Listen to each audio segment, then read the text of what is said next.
Kanalımdan ve mutfağımdan herkese merhabalar. Kanalıma hoş geldiniz. Bugün sizlere en gerçek orijinal pastane poğaçası tarifiyle geldim. Ev şartlarında hazırlayabileceğiniz gerçekten mükemmel ekonomik bir tarif. Sizleri çok bekletmeden hemen tarife geçiyorum. Tarifim için ilk olarak 6 bardak unu eledikten sonra masaya alıyorum. Ortasını havuz şeklinde açıyorum. Kenarlarına unun üzerine 1 tatlı kaşığı kadar tuzumu serpiştiriyorum. Daha sonra orta kısmına yarım paket yaş mayadan biraz daha fazla olacak şekilde yaş mayayı elimle ufaladım. Üzerine 1 yemek kaşığı toz şeker ekledim. Eğer poğaçanızın biraz daha tatlı olmasını istiyorsanız şeker miktarını arttırabilirsiniz. Üzerine yarım bardaktan biraz daha az olacak şekilde ılık su. Unun markasına göre değişebilir. Suyu sadece mayayı ve şekeri ıslatmak için kullanabilirsiniz. 1 adet yumurta, 1 çay bardağı yoğurt, 125 gram tereyağı, 125 gram kadar da margarin kullandım. Yağdan başlayarak yavaş yavaş malzemeleri karıştırıyorum. Katı yağını iyice elimle parçalıyorum. Tam da bu aşamada belirtmek istiyorum. İsterseniz yağı ve unu güzelce birbirine yedirdikten sonra ortasını havuz şeklinde açıp kalan malzemeleri ekleyip o şekilde de hamurunuzu yoğurabilirsiniz. Ben hemen kolay ve pratik bir şekilde hazırladım. Yavaş yavaş hamurumu yoğuruyorum. İçerisinde katı yağ olduğu için elinize çok fazla yapışacaktır. Siz yoğurdukça hamur elinizi bırakacak. Çok fazla un eklemesi yapmamaya dikkat edin. Un kullanmayın bu aşamadan sonra. Eğer gerekiyorsa çok elinize yapışıyorsa 1 yemek kaşığı kadar kullanabilirsiniz. Çok az su ekleyerek hamurumu toparlıyorum. Ben bu hamur için toplamda yarım bardak kadar ılık su kullandım. Mayanın ve şekerin üzerine döktüğüm suyla birlikte kesinlikle kafanız karışmasın. Hamur kartından destek alarak hamurumu toparlıyorum.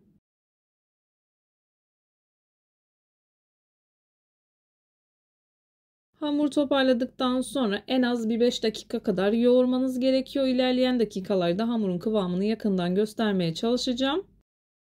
Hamurumu toparladım. Bu aşamadan sonra sadece bir 5 dakika kadar yoğuruyorum. Hamuru yırta yırta yoğuruyorum. Pastanelerde, makinalarda yoğrulur. Makinanın işlemi de bu. Bu şekilde yırta yırta yoğuruyor. O kadar güzel bir hamur ki yumuşak olmasına rağmen kesinlikle masaya yapışmıyor. Hamurun kıvamını görüyorsunuz. Gerçekten çok güzel bir hamur oldu. Hamuru yuvarlak bir forma getirdikten sonra silindir şekline getiriyorum. Hamur kartı ile göz kararı olacak şekilde parçalara ayırıyorum.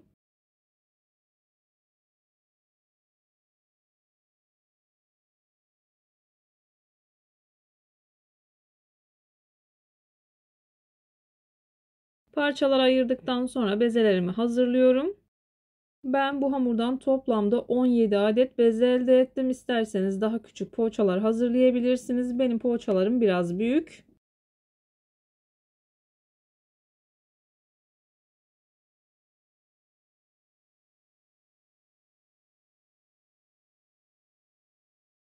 Bezeleri hazırladıktan sonra bir 15 dakika kadar üzerini ince bir bez ile örttüm. Bu şekilde dinlendirdikten sonra yavaş yavaş şeklini verip tepsime alıyorum.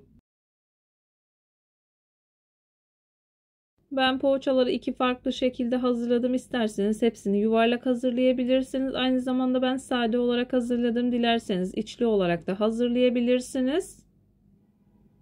Bana güvenerek tarifi deneyebilirsiniz. Tarifi denedikten sonra o değerli yorumlarınızı mutlaka bekliyorum.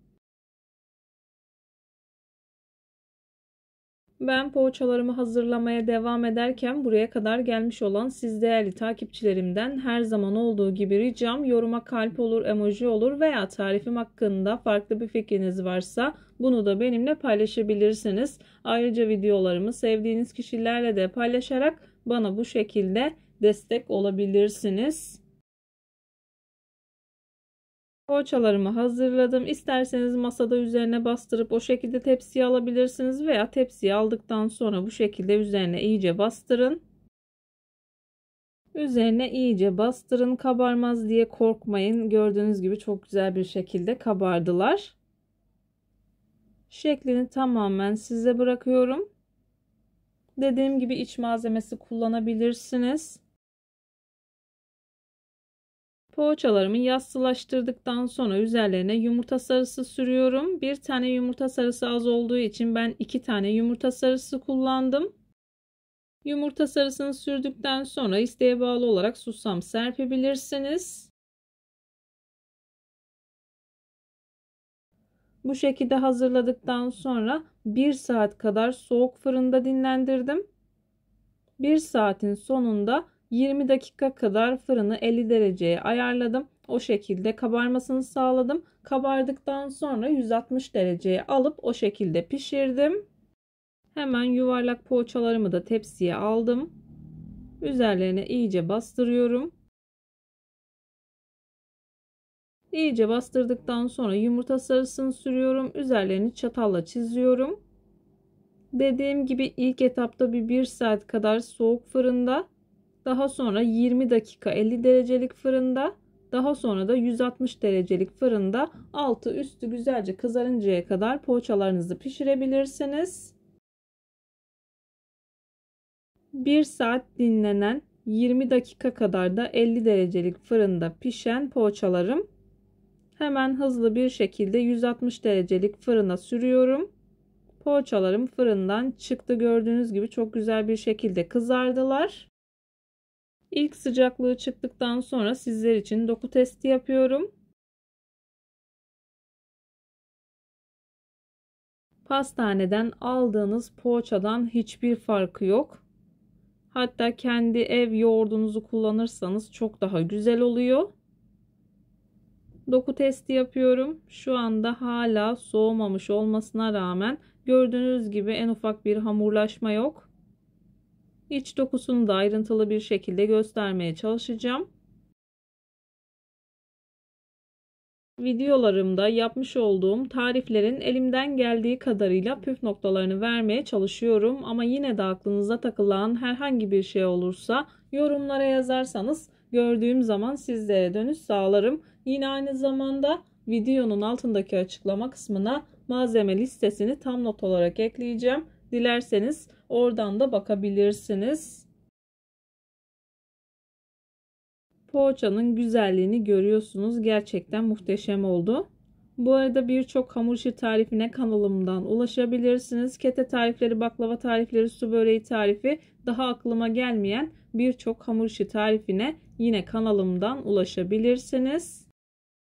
Ayrıca çok sevilen, çok beğenilen içli köfte tariflerime de yine kanalımdan ulaşabilirsiniz. Poğaçanın güzelliğini görüyorsunuz. Gerçekten muhteşem oldu. Yuvarlak olanlarını da hemen doku testini yapıyorum.